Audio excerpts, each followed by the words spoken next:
Hey guys, it's Miss Simpson, and it's time for chapter 26 of Gregor the Overlander.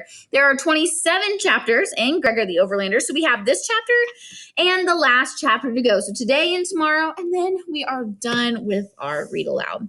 All right, so chapter 25, we ended. They finally got home. They're safe. They see Vicus again.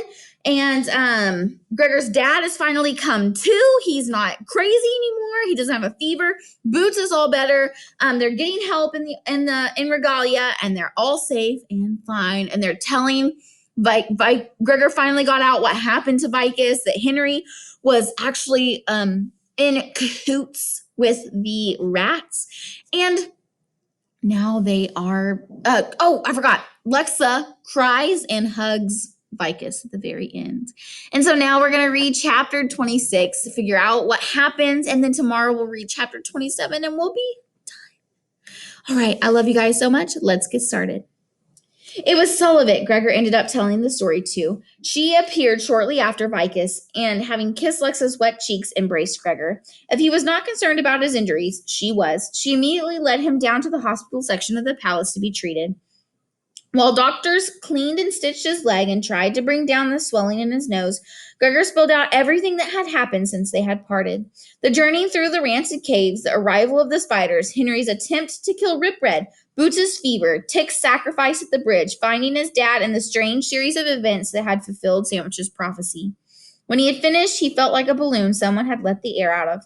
He just wanted to see his dad and Boots and then go to sleep. Sullivan led him first to Boots, who was in a nursery with other sick kids. She'd been bathed and changed, and while she was still warm to the touch, Dulcet promised him the illness was not serious. "We cannot cure many things still, but we can cure this. It is just a case of damp fever," she said soothingly. Gregor smoothed back Boots' curls and went on to see his dad. His father already looked better, his face relaxed in sleep. The Underlanders had not only bathed him, but they groomed his hair and beard. The foul rat skins had been replaced by silken garments. That they fed him and given him a calming medicine. When he wakes, will he be okay?" asked Gregor. "No one who spends who spends years with the rats can expect to be unchanged," said Sullivan gently. "But will his mind and body heal? I believe so." Gregor had to be satisfied with that. He himself would never be the same after what he'd witnessed in the Underland. He had to expect some changes in his dad, too. As he left the hospital, he heard a happy voice cry out, "Overlander!" Meredith caught up with him in a big bear hug. Gregor was glad to see Meredith was alive, although he had injuries from recent battles. "Hey, Meredith," he said, "how's it going?" "It goes darkly as it always goes in war, but you have brought back light to us," he said firmly. "Oh, yeah?" said Gregor. He'd pretty much forgotten that part of the prophecy. "An overland warrior, a son of the sun, may bring us back light, he may bring us back none." So he must have done it after all, brought back light. He really wasn't sure how, but if Meredith said so, all the Underlanders must believe it. "What light?" he asked. The images that filled his head were relentlessly dark. "When news of King Gorger's death reached the rats, they fell into chaos. We have driven them far back into the Deadland. Without a leader, they are in total disarray," said Meredith. "Oh, good," said Gregor. "I hope it lasts." Meredith took him to his old room, the one he'd shared with Boots.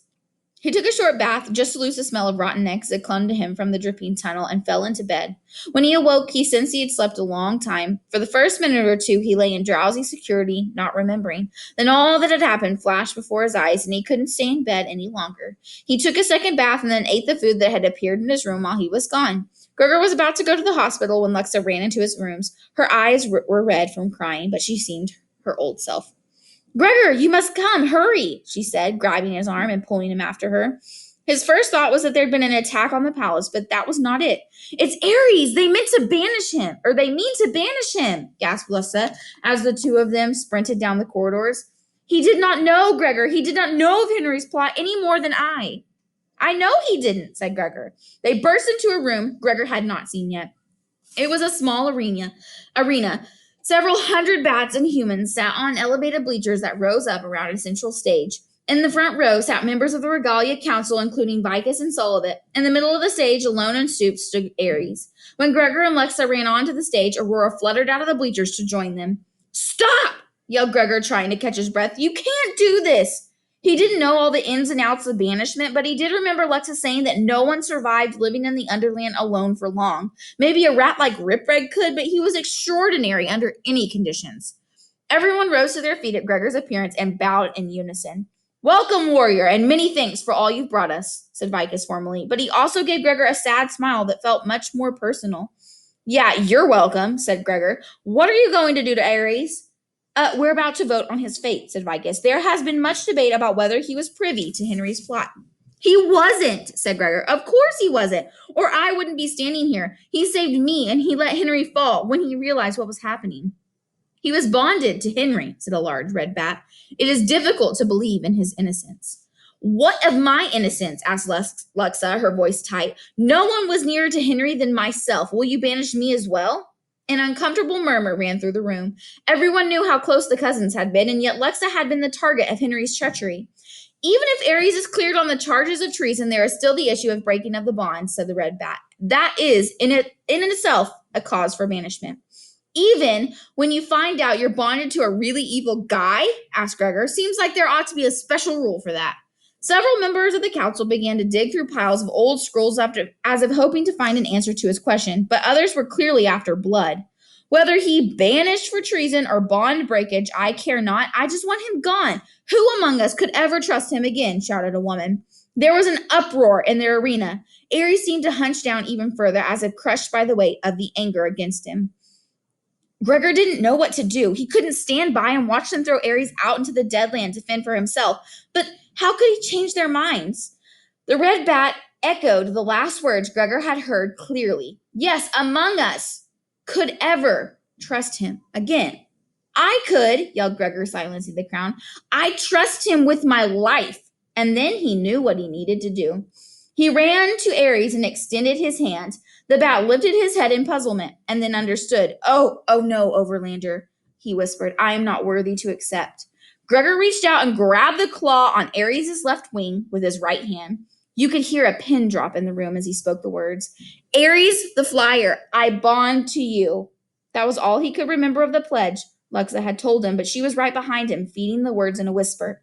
Our life and death are one, we two, in dark and flame, in war and strife. And the last line came to Gregor without prompting. I save you as I save my life. Some hope had come back into Ares. The warrior bonding with him was no guarantee he would escape banishment, but it was something that could be easily ignored. Still, he hesitated. Say it, said Gregor softly. Please say it back. And Ares finally did, replacing his name with Gregor's own. Gregor the human, I bond to you. Our life and death are one, we two. In dark and flame and war and strife, I save you as I save my life. Gregor stepped back to face the crowd. He and Ares stood before them, hands still locked to claw. Gregor spoke with a power that was entirely new to him. I am the warrior. I am he who called. Who among you dares banish Ares, my bond? And that's the end of chapter 26. So the whole time we've been talking about Gregor as a character and how Gregor was learning things. Gregor was changing. I want you right now to think about how Gregor started. Scared, not confident, right? But now, what is he? He couldn't accept that he was a warrior. Now, he knows he's a warrior. He accepts it. He is courageous. He is brave. Do you think what he has gone through in the Underland, do you think it has been worth it? I think it's been worth it. He has completely changed from the old scared kid that he was to now he is so much more brave and courageous and happy and proud, right?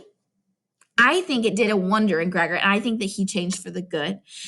What do you think Gregor has learned so far? What is the theme of Gregor the Overlander? In my opinion, the theme of Gregor the Overlander was to be courageous.